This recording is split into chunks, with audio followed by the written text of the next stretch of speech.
ಸಾಮಾನ್ಯವಾಗಿ ನಾವು ಕಾನೂನು, ನ್ಯಾಯಾಲಯ ಅಥವಾ ಸಂವಿಧಾನದ ಬಗ್ಗೆ ಮಾತನಾಡುವಾಗ ಅದೊಂದು ರೀತಿಯ ಅಂದ್ರೆ ಗಣಿತದಂತಹ ನಿಖರವಾದ ವಿಷಯ ಅಂತ ಅಂದ್ಕೊಳ್ತೀವಲ್ವಾ? ಹೌದು, ಖಂಡಿತ. ಅಂದ್ರೆ ಒಂದು ನಿರ್ದಿಷ್ಟ ನಿಯಮ ಮುರಿದ್ರೆ ಅದಕ್ಕೆ ಇಂತಿಷ್ಟೇ ದಂಡ ಅಥವಾ ಶಿಕ್ಷೆ ಅನ್ನೋ ಸ್ಪಷ್ಟ ಲೆಕ್ಕಾಚಾರ ಇರುತ್ತೆ.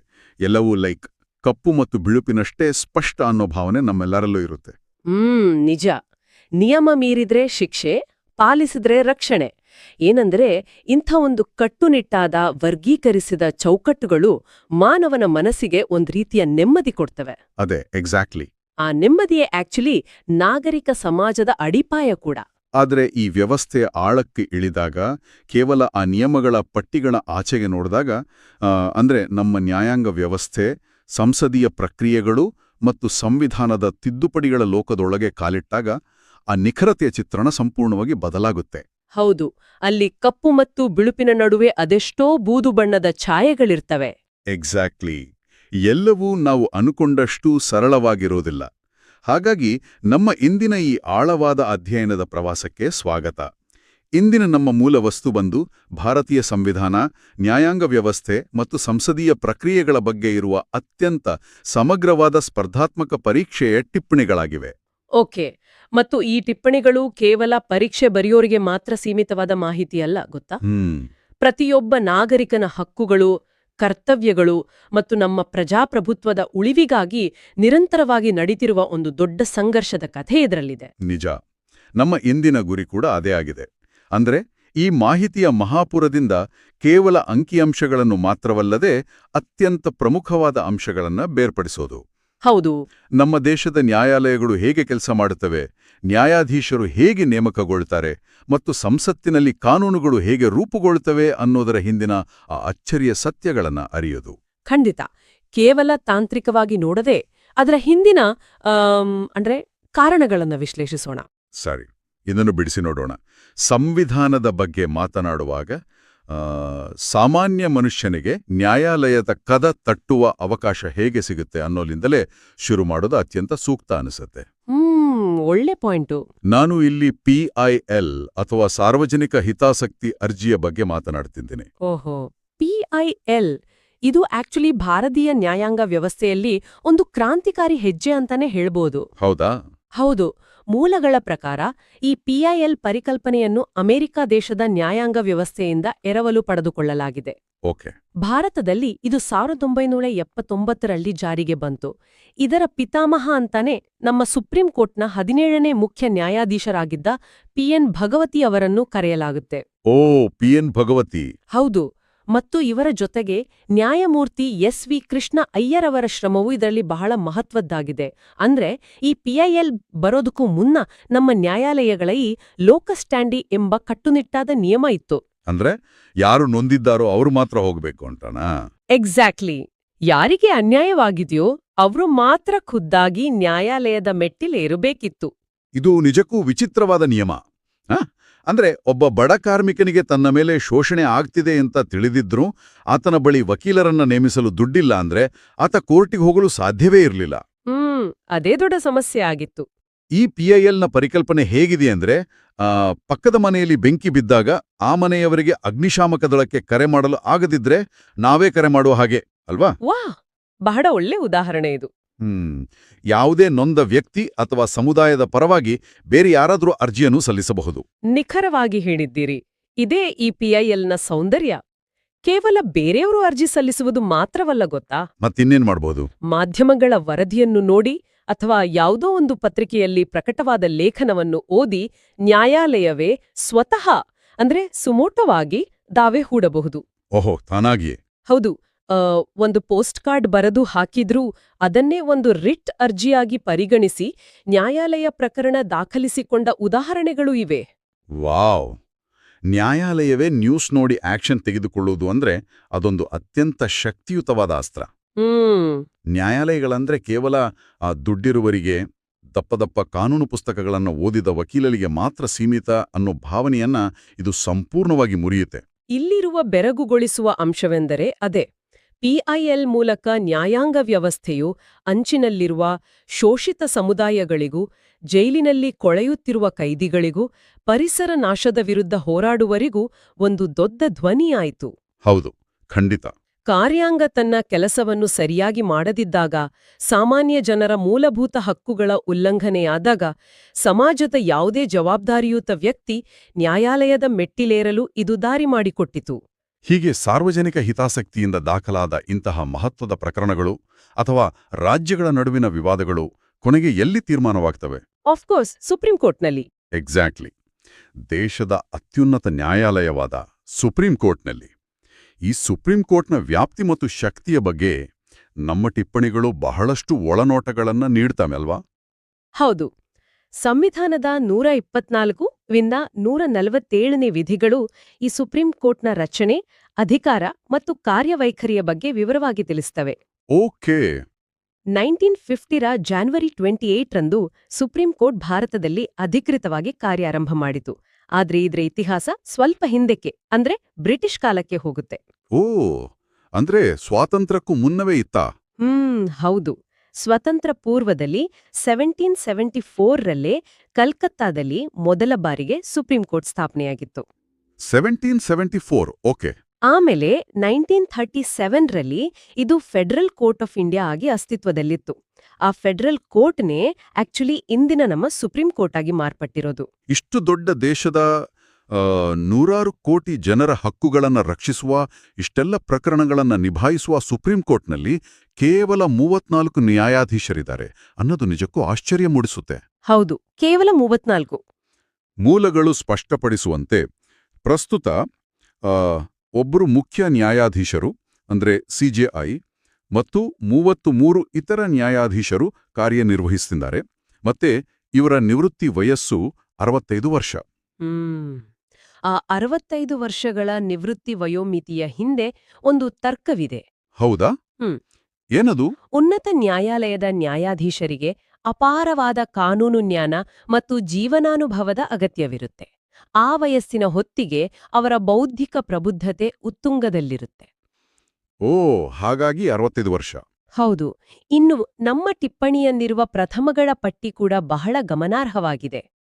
ಭಾರತದ ಮೊದಲ ಮುಖ್ಯ ನ್ಯಾಯಾಧೀಶರಾಗಿ ಎಚ್.ಜೆ. ಕಾನಿಯಾ ಅವರು ಸೇವೆ ಸಲ್ಲಿಸಿದರು. ಕಾನಿಯಾ? ಓಕೆ.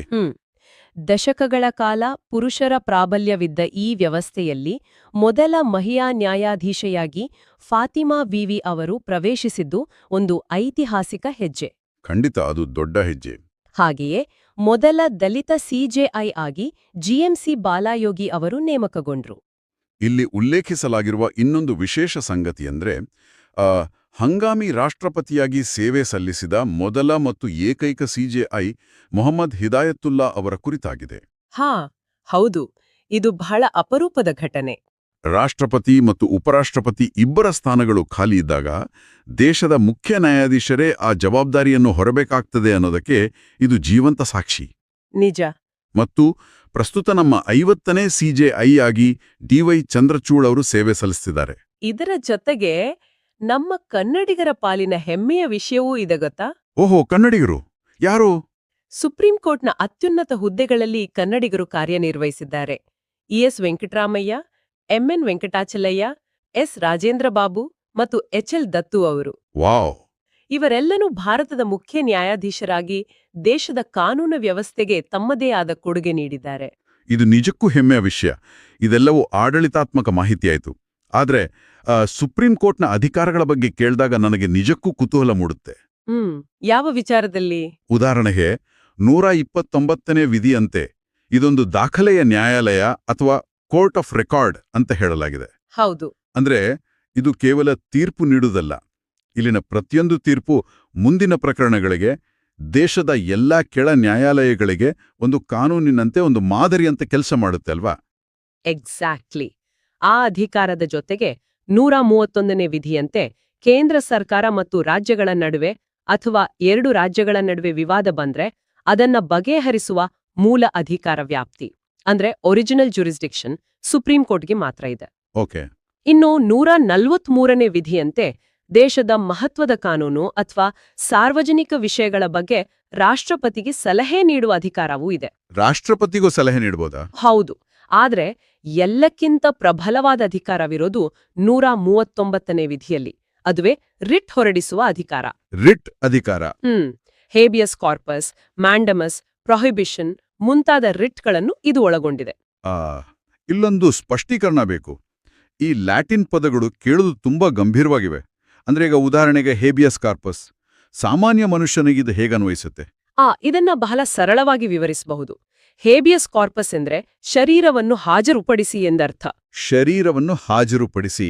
ಹೌದು, ಬ್ರಿಂಗ್ ದ ಬಾಡಿ. ಪೊಲೀಸರು ಅಥವಾ ಮತ್ಯಾರೋ ಒಬ್ಬ ವ್ಯಕ್ತಿಯನ್ನ ಅಕ್ರಮವಾಗಿ ಬಂಧಿಸಿಟ್ಟಿದ್ದರೆ ಆ ವ್ಯಕ್ತಿಯ ಪರವಾಗಿ ಯಾರಾದರೂ ನ್ಯಾಯಾಲಯಕ್ಕೆ ಅರ್ಜಿ ಸಲ್ಲಿಸಬಹುದು. ಓಕೆ. ಆಗ ನ್ಯಾಯಾಲಯವು ಬಂಧಿತ ವ್ಯಕ್ತಿಯನ್ನು ನಮ್ಮ ಮುಂದೆ ತಂದು ನಿಲ್ಲಿಸಿ ಆತನ ಬಂಧನ ಕಾನೂನುಬದ್ಧವಾಗಿದೆಯಾ ಅಂತ ನಾವು ಪರಿಶೀಲಿಸುತ್ತೇವೆ ಅಂತ ಆದೇಶ ಹೊರಡಿಸುತ್ತೆ. ವಾವ್! ಇದು ವ್ಯಕ್ತಿ ಸ್ವಾತಂತ್ರ್ಯವನ್ನು ರಕ್ಷಿಸುವ ಅತಿ ದೊಡ್ಡ ಅಸ್ತ್ರ. ಖಂಡಿತ. ಅದೇ ರೀತಿ ಮ್ಯಾಂಡಮಸ್ ಅಂದ್ರೆ ನಾವು ಆದೇಶಿಸುತ್ತೇವೆ ಅಂತ. We command. ಅಂದ್ರೆ ಯಾರಿಗಾದೇಶಿಸ್ತಾರೆ?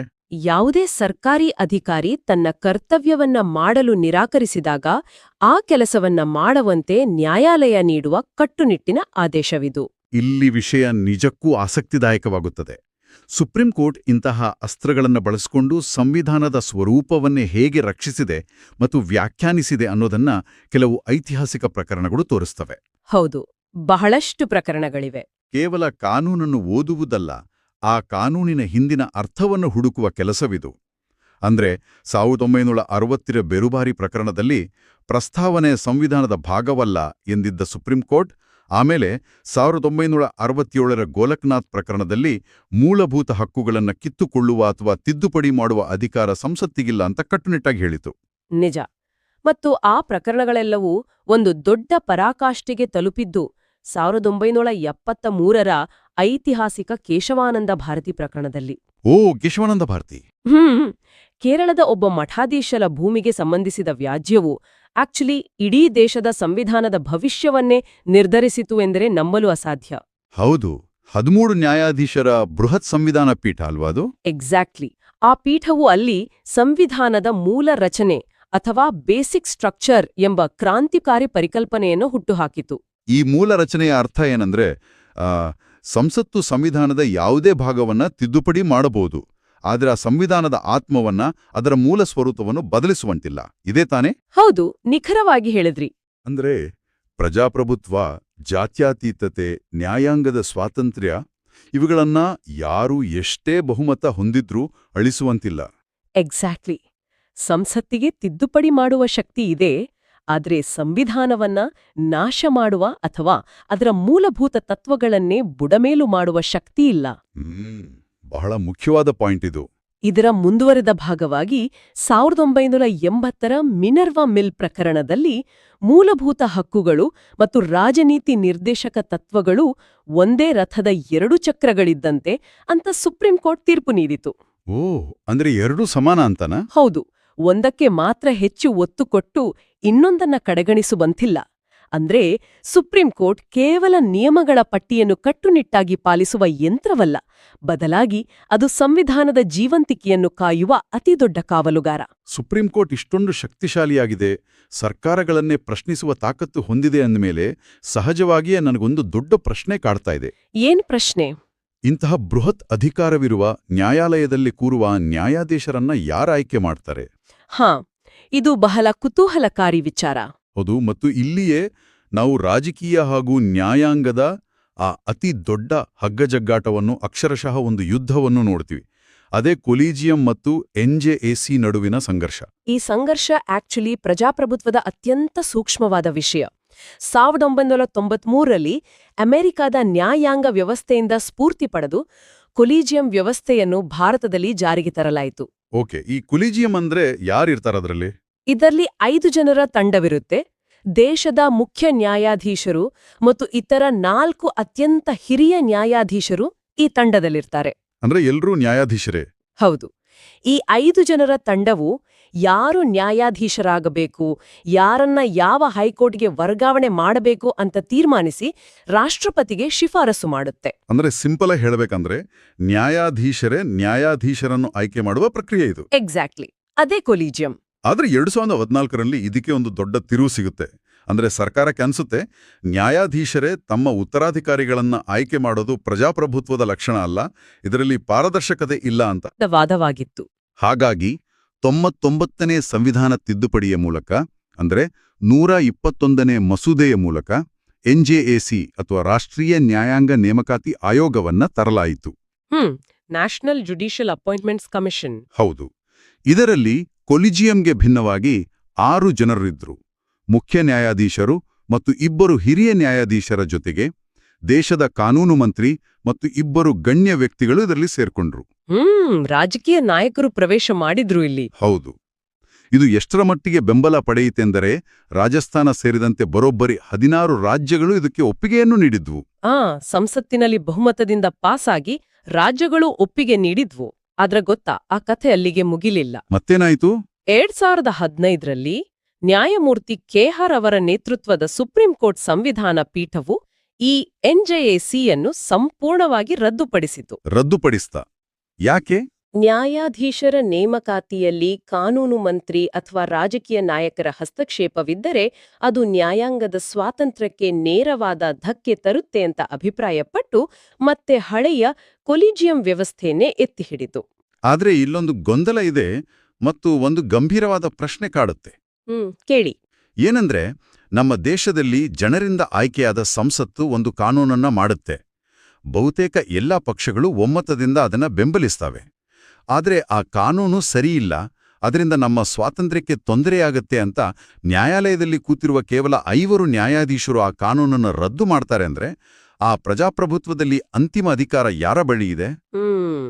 ಇದು ಬಹಳ ದೊಡ್ಡ ಪ್ರಶ್ನೆ. ಅಷ್ಟಕ್ಕೂ ನ್ಯಾಯಾಧೀಶರು ತಮಗೆ ತಾವೇ ಅಧಿಕಾರವನ್ನು ಉಳಿಸ್ಕೊಳ್ಳುವುದು ಪ್ರಜಾಪ್ರಭುತ್ವದ ಆಶಯಕ್ಕೆ ವಿರುದ್ಧವಲ್ಲವೇ? ಇದನ್ನ ನಾವು ವಿಶಾಲ ದೃಷ್ಟಿಕೋನಕ್ಕೆ ಜೋಡಿಸಿ ನೋಡಿದ್ರೆ ನಮಗೆ ನಮ್ಮ ಸಂವಿಧಾನ ಶಿಲ್ಪಿಗಳ ದೂರದೃಷ್ಟಿ ಅರ್ಥವಾಗತ್ತೆ. ಪ್ರಜಾಪ್ರಭುತ್ವದಲ್ಲಿ ಅಂತಿಮ ಅಧಿಕಾರ ಸಂಸತ್ತಿನ ಬಳಿಯೂ ಇಲ್ಲ, ನ್ಯಾಯಾಲಯದ ಬಳಿಯೂ ಇಲ್ಲ. ಅದು ಸಂವಿಧಾನಕ್ಕೆ ಮಾತ್ರ ಸೇರಿದೆ. ಅಂದ್ರೆ ಸಂವಿಧಾನವೇ ಸುಪ್ರೀಂ. ಎಕ್ಸಾಕ್ಟ್ಲಿ. ಇಲ್ಲಿ ಅಧಿಕಾರ ವಿಭಜನೆ ಅಥವಾ ಸೆಪರೇಷನ್ ಆಫ್ ಪವರ್ಸ್ ಎಂಬ ತತ್ವ ಬಹಳ ಮುಖ್ಯ. ಶಾಸಕಾಂಗ ಕಾನೂನು ಮಾಡಬೇಕು, ಕಾರ್ಯಾಂಗ ಅದನ್ನು ಜಾರಿ ಮಾಡಬೇಕು ಮತ್ತು ನ್ಯಾಯಾಂಗ ಆ ಕಾನೂನು ಸಂವಿಧಾನಬದ್ಧವಾಗಿದೆಯೇ ಅಂತ ವಿಮರ್ಶಿಸಬೇಕು. ಒಂದು ವೇಳೆ ನ್ಯಾಯಾಧೀಶರ ನೇಮಕಾತಿಯಲ್ಲಿ ಸರ್ಕಾರದ ನಿಯಂತ್ರಣ ಬಂದ್ರೆ ಸರ್ಕಾರದ ವಿರುದ್ಧದ ಪ್ರಕರಣಗಳಲ್ಲಿ ಆ ನ್ಯಾಯಾಧೀಶರು ನಿಷ್ಪಕ್ಷಪಾತವಾಗಿ ತೀರ್ಪು ನೀಡಲು ಸಾಧ್ಯವೇ? ಅದು ಕಷ್ಟ. ಹೌದು. ನ್ಯಾಯಾಂಗದ ಸ್ವಾತಂತ್ರ್ಯವಿಲ್ಲದಿದ್ರೆ ಸರ್ಕಾರದ ತಪ್ಪುಗಳನ್ನ ಪ್ರಶ್ನಿಸೋವರೇ ಇರೋದಿಲ್ಲ ಮತ್ತು ಸರ್ಕಾರವು ಸರ್ವಾಧಿಕಾರಿಯಾಗುವ ಅಪಾಯವಿರುತ್ತೆ. ಆ ಅಪಾಯವನ್ನು ತಪ್ಪಿಸಲೇ ನ್ಯಾಯಾಲಯ ಆ ನಿರ್ಧಾರ ತೆಗೆದುಕೊಂಡಿತು. ಓಹೋ, ಆ ದೃಷ್ಟಿಕೋನದಿಂದ ನೋಡಿದಾಗ ಅಧಿಕಾರದ ಸಮತೋಲನ ಎಷ್ಟು ಕಷ್ಟ ಮತ್ತು ಎಷ್ಟು ಮುಖ್ಯ ಅನ್ನೋದು ಅರ್ಥ ಆಗುತ್ತೆ. ನಿಜ. ಸರಿ, ಈಗ ಸುಪ್ರೀಂ ಕೋರ್ಟ್ನ ಬೃಹತ್ ಚರ್ಚೆಯಿಂದ ಸ್ವಲ್ಪ ಹೊರಬಂದು ನಮ್ಮ ರಾಜ್ಯ ಮತ್ತು ಜಿಲ್ಲಾ ಮಟ್ಟದ ನ್ಯಾಯಾಲಯಗಳ ಕಡೆ ಗಮನ ಹರಿಸೋಣ. ಓಕೆ. ದೆಹಲಿಯಲ್ಲಿ ಕೂತು ಇಡೀ ದೇಶದ ಮೂಲೆ ಮೂಲೆಗಳ ಆ ಕಾಡಂಚಿನ ಹಳ್ಳಿಗಳ ಪ್ರಕರಣಗಳನ್ನು ಬಗೆಹರಿಸುವುದು ಖಂಡಿತ ಅಸಾಧ್ಯ. ಆದ್ದರಿಂದಲೇ ನಮ್ಮ ನ್ಯಾಯಾಂಗ ವ್ಯವಸ್ಥೆ ವಿಕೇಂದ್ರೀಕರಣಗೊಂಡಿದೆ ಅಲ್ವಾ? ಹೈಕೋರ್ಟ್ಗಳು ಮತ್ತು ತಳಮಟ್ಟದ ನ್ಯಾಯಾಲಯಗಳು ಈ ವ್ಯವಸ್ಥೆಯ ನಾಡಿಮಿಡಿತ. ಹೌದು, ಖಂಡಿತ. ಸಂವಿಧಾನದ 214ರಿಂದ 237ನೇ ವಿಧಿಗಳು ಹೈಕೋರ್ಟ್ಗಳ ರಚನೆ ಮತ್ತು ಕಾರ್ಯಗಳ ಬಗ್ಗೆ ತಿಳಿಸುತ್ತವೆ. ಇಡೀ ಭಾರತದಲ್ಲಿ ಪ್ರಸ್ತುತ 25 ಹೈಕೋರ್ಟ್ಗಳಿವೆ. 25 ಹೈಕೋರ್ಟ್ಗಳು, ಓಕೆ. ಇತ್ತೀಚಿನದು ಅಂದ್ರೆ 25ನೇ ಹೈಕೋರ್ಟ್ ಆಂಧ್ರಪ್ರದೇಶದ ಅಮರಾವತಿಯಲ್ಲಿ ಸ್ಥಾಪನೆಯಾಗಿದೆ. ಇನ್ನು ಇತಿಹಾಸ ನೋಡಿದ್ರೆ ಭಾರತದ ಮೊದಲ ಹೈಕೋರ್ಟ್ 1862ರಲ್ಲೇ ಕಲ್ಕತ್ತಾದಲ್ಲಿ ಸ್ಥಾಪನೆಯಾಗಿತ್ತು. ಓ, ಕಲ್ಕತ್ತಾ ಮೊದಲೇದು. ಹಾಗಾದ್ರೆ ನಮ್ಮ ಕರ್ನಾಟಕದ್ದು? ನಮ್ಮ ಕರ್ನಾಟಕ ಹೈಕೋರ್ಟ್ 1884ರಲ್ಲಿ ಸ್ಥಾಪನೆಯಾಗಿದ್ದು ಆರಂಭದಲ್ಲಿ ಇದರ ಹೆಸರು ಅಠಾರ ಕಚೇರಿ ಎಂದಾಗಿತ್ತು. ಅಠಾರ ಕಚೇರಿ. ಹೌದು, ಹೈಕೋರ್ಟ್ ನ್ಯಾಯಾಧೀಶರ ನಿವೃತ್ತಿ ವಯಸ್ಸು ಸುಪ್ರೀಂ ಕೋರ್ಟ್ಗಿಂತ ಸ್ವಲ್ಪ ಕಡಿಮೆ, ಅಂದ್ರೆ 62 ವರ್ಷ. ಇಲ್ಲಿ ಗಮನಿಸಬೇಕಾದ ಇನ್ನೊಂದು ಕುತೂಹಲಕಾರಿ ಆರ್ಥಿಕ ವಿಷಯ ಅಂದ್ರೆ ಇವರ ವೇತನ ರಾಜ್ಯದ ಸಂಚಿತ ನಿಧಿಯಿಂದ ಬರುತ್ತೆ. ಹೌದು, ಕನ್ಸಾಲಿಡೇಟೆಡ್ ಫಂಡ್ ಆಫ್ ಸ್ಟೇಟ್. ಆದ್ರೆ ಈ ರಿಟ್ ಆಜ್ಞೆಗಳ ಬಗ್ಗೆ ಓದುವಾಗ ನನಗೊಂದು ದೊಡ್ಡ ಆಶ್ಚರ್ಯ ಕಾದಿತ್ತು. ಆಶ್ಚರ್ಯನಾ? ಏನೋ? ಅದೇ, 226ನೇ ವಿಧಿಯ ಪ್ರಕಾರ ರಿಟ್ ಆಜ್ಞೆಗಳನ್ನು ಹೊರಡಿಸುವ ವಿಚಾರದಲ್ಲಿ ಸುಪ್ರೀಂ ಕೋರ್ಟ್ಗಿಂತ ಹೈಕೋರ್ಟ್ಗೆ ಹೆಚ್ಚಿನ ಅಧಿಕಾರ ವ್ಯಾಪ್ತಿ ಇದೆ. ಇದೇಕ್ ಸಾಧ್ಯ? ಮೇಲ್ಮಟ್ಟದ ನ್ಯಾಯಾಲಯಕ್ಕಿಂತ ಕೆಳಮಟ್ಟದ ನ್ಯಾಯಾಲಯಕ್ಕೆ ಹೆಚ್ಚು ಶಕ್ತಿ ಇರೋಕೆ ಹೇಗೆ ಸಾಧ್ಯ? ಇದು ಮೇಲ್ನೋಟಕ್ಕೆ ಒಂದು ರೀತಿ ವಿರೋಧಾಭಾಸದಂತೆ ಕಂಡ್ರೂ ಇದರ ಹಿಂದಿನ ತರ್ಕ ಸ್ಪಷ್ಟವಾಗಿದೆ. ಓಕೆ, ವಿವರಿಸಿ. ಏನಂದ್ರೆ ಸುಪ್ರೀಂ ಕೋರ್ಟ್ ಕೇವಲ ಸಂವಿಧಾನದ 3ನೇ ಭಾಗದಲ್ಲಿರುವ ಮೂಲಭೂತ ಹಕ್ಕುಗಳ ಉಲ್ಲಂಘನೆ ಆದಾಗ ಮಾತ್ರ ರಿಟ್ ಹೊರಡಿಸಬಹುದು. ಆದರೆ ಹೈಕೋರ್ಟ್ಗಳು 226ನೇ ವಿಧಿಯಡಿ ಮೂಲಭೂತ ಹಕ್ಕುಗಳ ಉಲ್ಲಂಘನೆಯ ಜೊತೆಗೆ ಇತರ ಯಾವುದೇ ಕಾನೂನುಬದ್ಧ ಹಕ್ಕುಗಳ ಉಲ್ಲಂಘನೆ ಆದಾಗಲೂ ರಿಟ್ ಹೊರಡಿಸಬಹುದು. ಓಹೋ, ಅಂದ್ರೆ ಹೈಕೋರ್ಟ್ನ ಕ್ಯಾನ್ವಸ್ ದೊಡ್ಡದು. ಎಕ್ಸಾಕ್ಟ್ಲಿ. ಹಾಗಾಗಿ ವಿಷಯದ ವ್ಯಾಪ್ತಿಯಲ್ಲಿ ಹೈಕೋರ್ಟ್ನ ಅಧಿಕಾರ ದೊಡ್ಡದು. ಅರ್ಥವಾಯಿತು. ಇದಲ್ಲದೆ ರಾಜ್ಯಗಳು ಮತ್ತು ಕೇಂದ್ರಾಡಳಿತ ಪ್ರದೇಶಗಳ ವ್ಯಾಪ್ತಿಯಲ್ಲೂ ಸಾಕಷ್ಟು ಭೌಗೋಳಿಕ ಆಶ್ಚರ್ಯಗಳಿವೆ. ದೆಹಲಿ ಒಂದು ಕೇಂದ್ರಾಡಳಿತ ಪ್ರದೇಶ ಆದರೂ ತನ್ನದೇ ಆದ ಸ್ವತಂತ್ರ ಹೈಕೋರ್ಟ್ ಹೊಂದಿದೆ. ಹೌದು. ಅರಬ್ಬಿ ಸಮುದ್ರದಲ್ಲಿ ಲಕ್ಷದ್ವೀಪ ಭೌಗೋಳಿಕ ಸಾಮೀಪ್ಯದ ಕಾರಣದಿಂದ ಕೇರಳ ಹೈಕೋರ್ಟ್ ಅಡಿಯಲ್ಲಿ ಬರುತ್ತೆ ಮತ್ತು ಬಂಗಾಳ ಕೊಲ್ಲಿಯಲ್ಲಿರುವ ಅಂಡಮಾನ್ ನಿಕೋಬಾರ್ ದ್ವೀಪಗಳು ಕಲ್ಕತ್ತಾ ಹೈಕೋರ್ಟ್ ವ್ಯಾಪ್ತಿಗೆ ಬರುತ್ತವೆ. ಇದು ಬಹಳ ಇಂಟ್ರೆಸ್ಟಿಂಗ್ ಭೌಗೋಳಿಕ ಹಂಚಿಕೆ. ಇನ್ನು ಜನಸಾಮಾನ್ಯರಿಗೆ ನ್ಯಾಯವನ್ನ ಇನ್ನಷ್ಟು ಹತ್ತಿರ ತರಲು ತಳಮಟ್ಟದ ನ್ಯಾಯಾಲಯಗಳಿವೆ. 233ನೇ ವಿಧಿಯಡಿ ರಾಜ್ಯಪಾಲರು ಹೈಕೋರ್ಟ್ ಮುಖ್ಯ ನ್ಯಾಯಾಧೀಶರ ಸಲಹೆಯ ಮೇರೆಗೆ ಜಿಲ್ಲಾ ನ್ಯಾಯಾಧೀಶರನ್ನ ನೇಮಕ ಮಾಡ್ತಾರೆ. ಜನರ ಮನೆ ಬಾಗಿಲಿಗೆ ನ್ಯಾಯ ಒದಗಿಸಲು ಸಂಚಾರಿ ನ್ಯಾಯಾಲಯಗಳ ಕಲ್ಪನೆಯೂ ಇದೆ. Mobile courts. ಹೌದು. ಭಾರತದಲ್ಲಿ ಮೊದಲು ಹರಿಯಾಣದಲ್ಲಿ ಇದು ಆರಂಭವಾದರೆ ನಮ್ಮ ಕರ್ನಾಟಕದಲ್ಲಿ ಧಾರವಾಡ ಮತ್ತು ಕಲಬುರಗಿಯಲ್ಲಿ ಇವು ಕಾರ್ಯನಿರ್ವಹಿಸುತ್ತಿವೆ. ಈ ತಳಮಟ್ಟದ ನ್ಯಾಯಾಂಗ ವ್ಯವಸ್ಥೆಯಲ್ಲಿ ನಾವು ಮರೆಯಲೇಬಾರದ ಮತ್ತು ಅತ್ಯಂತ ಪರಿಣಾಮಕಾರಿಯಾಗಿ ಕೆಲಸ ಮಾಡುತ್ತಿರುವ ಇನ್ನೊಂದು ಸಂಸ್ಥೆ ಅಂದ್ರೆ ಜನತಾ ನ್ಯಾಯಾಲಯ, ಅಂದ್ರೆ ಲೋಕ ಅದಾಲತ್. ಎಕ್ಸಾಕ್ಟ್ಲಿ. 1980ರಲ್ಲಿ ಆರಂಭವಾದ ಈ ವ್ಯವಸ್ಥೆಯ ಉದ್ದೇಶವೇ ಬೇರೆ. ನಮ್ಮ ಸಾಮಾನ್ಯ ನ್ಯಾಯಾಲಯಗಳಲ್ಲಿ ಲಕ್ಷಾಂತರ ಪ್ರಕರಣಗಳು ವರ್ಷಗಟ್ಲೆ, ಕೆಲವೊಮ್ಮೆ ದಶಕಗಳ ಕಾಲ ಬಾಕಿ ಉಳಿಯುವುದನ್ನ ನಾವು ನೋಡ್ತೀವಿ. ಹೌದು, ತಾರೀಖ್ ಪೇ ತಾರೀಖ್ ಅನ್ನೋ ಹಾಗೆ. ಹೌದು. ಜನತಾ ನ್ಯಾಯಾಲಯಗಳು ಈ ಹೊರೆಯನ್ನ ಕಡಿಮೆ ಮಾಡುತ್ತವೆ. ಇಲ್ಲಿ ಕಕ್ಷಿದಾರರ ನಡುವೆ ರಾಜಿ ಸಂಧಾನದ ಮೂಲಕ ತ್ವರಿತವಾಗಿ ನ್ಯಾಯ ಒದಗಿಸಲಾಗುತ್ತೆ. ಆದರೆ ಈ ಲೋಕ ಅದಾಲತ್ನ ಒಂದು ನಿಯಮ ಬಹಳ ವಿಶಿಷ್ಟವಾಗಿದೆ. ಲೋಕ ಅದಾಲತ್ ನೀಡಿದ ತೀರ್ಪನ್ನ ದೇಶದ ಬೇರೆ ಯಾವುದೇ ಉನ್ನತ ನ್ಯಾಯಾಲಯದಲ್ಲಿ ಪ್ರಶ್ನಿಸುವಂತಿಲ್ಲ, ಮೇಲ್ಮನವಿ ಸಲ್ಲಿಸುವಂತಿಲ್ಲ ಅಂತ ಟಿಪ್ಪಣಿಗಳು ಹೇಳ್ತವೆ. ಇದು ಅಂದ್ರೆ ವ್ಯಕ್ತಿಯ ಮೇಲ್ಮನವಿ ಸಲ್ಲಿಸುವ ಹಕ್ಕನ್ನ ಕಸಿದುಕೊಂಡಂತಾಗೋದಿಲ್ವೇ? ಮೇಲ್ನೋಟಕ್ಕೆ ಹಾಗೆ ಅನಿಸಬಹುದು. ಆದರೆ ಲೋಕ ಅದಾಲತ್ನ ಮೂಲ ತತ್ವವೇ ರಾಜಿ. ಓಕೆ, ರಾಜಿ ಅಂದ್ರೆ ಇಬ್ಬರೂ ಕಕ್ಷಿದಾರರು ಕುಳಿತು ಚರ್ಚಿಸಿ ಪರಸ್ಪರ ಒಪ್ಪುಕೊಂಡು ಒಂದು ನಿರ್ಧಾರಕ್ಕೆ ಬಂದಿರ್ತಾರೆ. ತಾವೇ ಒಪ್ಪಿಕೊಂಡ ನಿರ್ಧಾರದ ವಿರುದ್ಧ ಮತ್ತೆ ಮೇಲ್ಮನವಿ ಸಲ್ಲಿಸುವುದರಲ್ಲಿ ಅರ್ಥ ಇಲ್ವಲ್ಲವೇ? ಹೌದು, ಅದರಲ್ಲೇ ಪಾಯಿಂಟ್ ಇದೆ. ಒಮ್ಮೆ ಒಪ್ಪಂದವಾದ ಮೇಲೆ ಅದೇ ಅಂತಿಮ. ಇದರಿಂದ ವರ್ಷಾನುಗಟ್ಲೆ ನಡೆಯಬಹುದಾದ ವ್ಯಾಜ್ಯ ಒಂದೇ ದಿನದಲ್ಲಿ ಮುಕ್ತಾಯವಾಗುತ್ತೆ. ಇದು ನ್ಯಾಯಾಲಯಗಳ ಸಮಯವನ್ನೂ ಉಳಿಸುತ್ತೆ ಮತ್ತು ಕಕ್ಷಿದಾರರ ಹಣವನ್ನೂ ಉಳಿಸುತ್ತೆ. ಇದು ವ್ಯಾವಹಾರಿಕವಾಗಿ ಅತ್ಯಂತ ಸೂಕ್ತವಾದ ಪರಿಹಾರ. ಇಷ್ಟೆಲ್ಲ ಹೊತ್ತು ನಾವು ನ್ಯಾಯಾಲಯಗಳು ಕಾನೂನನ್ನ ಹೇಗೆ ವ್ಯಾಖ್ಯಾನಿಸ್ತವೆ, ಹೇಗೆ ರಕ್ಷಿಸ್ತವೆ ಮತ್ತು ರಾಜಿ ಸಂಧಾನ ಹೇಗೆ ನಡೆಯುತ್ತೆ ಅಂತ ನೋಡಿದ್ವು. ಆದ್ರೆ ಈ ಕಾನೂನುಗಳು ಮತ್ತು ನಾವು ಪದೇ ಪದೇ ಪ್ರಸ್ತಾಪಿಸ್ತಾ ಇರೋ ಸಂವಿಧಾನದ ತಿದ್ದುಪಡಿಗಳು ಸೃಷ್ಟಿಯಾಗುವ ಕಾರ್ಯಾಗಾರ ಎಲ್ಲಿದೆ? ಅದೇ ನಮ್ಮ ಸಂಸತ್ತು. ಖಂಡಿತ, ಪಾರ್ಲಿಮೆಂಟ್. ಆ ಪ್ರಕ್ರಿಯೆ ಹೇಗಿರುತ್ತೆ ಅಂತ ನಮ್ಮ ಮೂಲಗಳು ಬಹಳ ವಿವರವಾಗಿ ಹೇಳಿವೆ. ಸಂಸತ್ತಿನ ಕಲಾಪಗಳ ಬಗ್ಗೆ ಕೇಳಿದಾಗ ನ್ಯೂಸ್ ಚಾನೆಲ್ಗಳಲ್ಲಿ ನಾವು ಆಗಾಗ ನೋಡುವ ಆ ಪ್ರಶ್ನೋತ್ತರ ವೇಳೆ ಮತ್ತು ಶೂನ್ಯ ವೇಳೆಗಳು ನೆನಪಾಗ್ತವೆ. ಸಂಸದೀಯ ಪ್ರಕ್ರಿಯೆಗಳು ಆಕ್ಚುಲಿ ನಮ್ಮ ಪ್ರಜಾಪ್ರಭುತ್ವದ ನಾಡಿಮಿಡಿತ. ಪ್ರತಿದಿನ ಸಂಸತ್ತಿನ ಕಲಾಪ ಸೇರಿದಾಗ ಆರಂಭದ ಮೊದಲ 1 ಗಂಟೆ ಅಂದ್ರೆ ಸಾಮಾನ್ಯವಾಗಿ ಬೆಳಿಗ್ಗೆ 11ರಿಂದ 12 ಗಂಟೆಯವರೆಗೆ ಪ್ರಶ್ನೋತ್ತರ ವೇಳೆ ಇರುತ್ತೆ. Okay, question hour. ಹೌದು. ಇಲ್ಲಿ ವಿರೋಧ ಪಕ್ಷದವರು ಅಥವಾ ಯಾವುದೇ ಸದಸ್ಯರು ಸರ್ಕಾರದ ಮಂತ್ರಿಗಳನ್ನ ಅವರ ಇಲಾಖೆಯ ಕೆಲಸಗಳ ಬಗ್ಗೆ ನೇರವಾಗಿ ಪ್ರಶ್ನೆಗಳನ್ನ ಕೇಳ್ತಾರೆ. ಮತ್ತು ಸರ್ಕಾರ ಅದಕ್ಕೆ ಉತ್ತರಿಸಲೇಬೇಕು. ಎಕ್ಸಾಕ್ಟ್ಲಿ. ಸರ್ಕಾರ ಜವಾಬ್ದಾರಿಯುತವಾಗಿ ಉತ್ತರಿಸಲೇಬೇಕು. ಈ ಪ್ರಶ್ನೋತ್ತರ ವೇಳೆ ಮುಗಿದ ತಕ್ಷಣ ಆರಂಭವಾಗುವುದೇ ಶೂನ್ಯ ವೇಳೆ ಅಥವಾ 0 ಅವರ್. ಈ ಶೂನ್ಯ ವೇಳೆಯ ವಿಶೇಷತೆ ಏನು? ಅಂದ್ರೆ ಇದು ಜಗತ್ತಿನ ಬೇರೆ ಪ್ರಜಾಪ್ರಭುತ್ವಗಳಲ್ಲೂ ಇದೆಯಾ? ಇಲ್ಲ. ಇದೊಂದು ಸಂಪೂರ್ಣವಾಗಿ ಭಾರತೀಯ ಸಂಸದೀಯ ವ್ಯವಸ್ಥೆಯ ವಿಶಿಷ್ಟ ಕೊಡುಗೆ. 12 ಗಂಟೆಗೆ ಸರಿಯಾಗಿ ಇದು ಆರಂಭವಾಗುವುದರಿಂದ ಇದನ್ನ ಶೂನ್ಯ ವೇಳೆ ಎನ್ನುತ್ತಾರೆ. ಓಹೋ, ಟೈಮಿಂದ ಆ ಹೆಸರು ಬಂದಿರೋದಾ? ಹೌದು. ಇಲ್ಲಿ ಸದಸ್ಯರು ಯಾವುದೇ ಪೂರ್ವ ಮುನ್ಸೂಚನೆ ಇಲ್ಲದೆ ಸಾರ್ವಜನಿಕ ಮಹತ್ವದ ತುರ್ತು ವಿಷಯಗಳನ್ನ ಪ್ರಸ್ತಾಪಿಸಬಹುದು. ನಿಯಮಗಳ ಕಟ್ಟುಪಾಡಿಲ್ಲದೆ ತಕ್ಷಣದ ಗಮನ ಸೆಳೆಯಲು ಇದೊಂದು ಅದ್ಭುತ ವೇದಿಕೆ. ಆಮೇಲೆ ಈ ಕಾನೂನು ರಚನೆಯ ಪ್ರಕ್ರಿಯೆಯಲ್ಲಿ ಮಸೂದೆಗಳ ಪಾತ್ರ ಬಹಳ ಮುಖ್ಯ ಅಲ್ವಾ? ಖಂಡಿತ. ಬಿಲ್ಸ್. ಕೇವಲ ಮಂತ್ರಿಗಳು ಮಾತ್ರವಲ್ಲ, ಸಂಸತ್ತಿನ ಯಾವುದೇ ಸದಸ್ಯ ಕಾನೂನನ್ನು ಪ್ರಸ್ತಾಪಿಸಬಹುದು ಅನ್ನೋದು ಆಸಕ್ತಿದಾಯಕ. ಸರ್ಕಾರದ ಮಂತ್ರಿಯಾದವರು ಮಂಡಿಸುವ ಮಸೂದೆಯನ್ನ ಸಾರ್ವಜನಿಕ ಮಸೂದೆ ಅಂತ, ಮಂತ್ರಿಯಲ್ಲದ ಇತರ ಸಂಸತ್ ಸದಸ್ಯರು ಮಂಡಿಸುವ ಮಸೂದೆಯನ್ನ ಖಾಸಗಿ ಮಸೂದೆ ಅಂತ ಕರೆಯಲಾಗುತ್ತೆ. ಪಬ್ಲಿಕ್ ಬಿಲ್ ಮತ್ತು ಪ್ರೈವೇಟ್ ಬಿಲ್. ಹೀಗೆ ಮಂಡನೆ ಆದ ಮಸೂದೆಗಳು ಸುದೀರ್ಘ ಚರ್ಚೆಯಾಗಿ ತಿದ್ದುಪಡಿಗಳ ಮೂಲಕ ಅಂತಿಮವಾಗಿ ಕಾನೂನಾಗಿ ಅಥವಾ ಸಂವಿಧಾನದ ತಿದ್ದುಪಡಿಯಾಗಿ ಬದಲಾಗ್ತವೆ. ಹೌದು. ಸಂವಿಧಾನದಲ್ಲಿ ಮಾಡಲಾದ ಕೆಲವು ಪ್ರಮುಖ ಮತ್ತು ಇತ್ತೀಚಿನ ತಿದ್ದುಪಡಿಗಳನ್ನ ನಮ್ಮ ಟಿಪ್ಪಣಿಗಳು ಉಲ್ಲೇಖಿಸಿವೆ.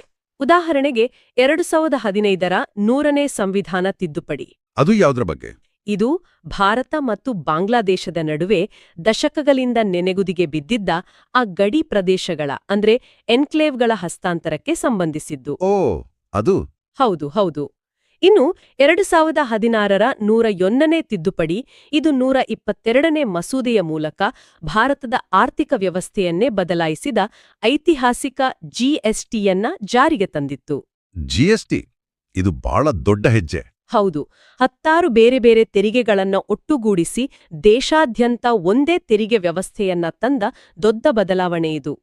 ಜೊತೆಗೆ ಅಪರಾಧ ಪ್ರಕ್ರಿಯೆಗಳಿಗೆ ಸಂಬಂಧಿಸಿದಂತೆ 1973ರಲ್ಲಿ ಅಂಗೀಕಾರಗೊಂಡು 1974ರಲ್ಲಿ ಜಾರಿಗೆ ಬಂದ ಸಿಆರ್ಪಿಸಿಯ ಉಲ್ಲೇಖವೂ ಈ ಟಿಪ್ಪಣಿಗಳಲ್ಲಿದೆ. ಈ ಪಟ್ಟಿಯಲ್ಲಿ 104ನೇ ತಿದ್ದುಪಡಿಯ ಪ್ರಸ್ತಾಪವೂ ಇದೆ. ಇದು ಸಾಮಾಜಿಕ ನ್ಯಾಯದ ದೃಷ್ಟಿಯಿಂದ ಬಹಳ ಮುಖ್ಯ. ಈ ತಿದ್ದುಪಡಿಯು ಎಸ್ಸಿ ಮತ್ತು ಎಸ್ಟಿ ವರ್ಗಗಳಿಗೆ ಲೋಕಸಭೆ ಮತ್ತು ವಿಧಾನಸಭೆಗಳಲ್ಲಿ ನೀಡಲಾಗಿರುವ ರಾಜಕೀಯ ಮೀಸಲಾತಿಯನ್ನು 2030ರವರೆಗೆ ವಿಸ್ತರಿಸಿತು. ಆದರೆ ಅದೇ ಸಮಯದಲ್ಲಿ ಸ್ವಾತಂತ್ರ್ಯ ಬಂದಾಗಿನಿಂದಲೂ ಆಂಗ್ಲೋ ಇಂಡಿಯನ್ ಸಮುದಾಯಕ್ಕೆ ನೀಡಲಾಗುತ್ತಿದ್ದ ಆ ನಾಮನಿರ್ದೇಶನದ ವಿಶೇಷ ನೇಮಕಾತಿಯನ್ನ ರದ್ದುಗೊಳಿಸಿತು.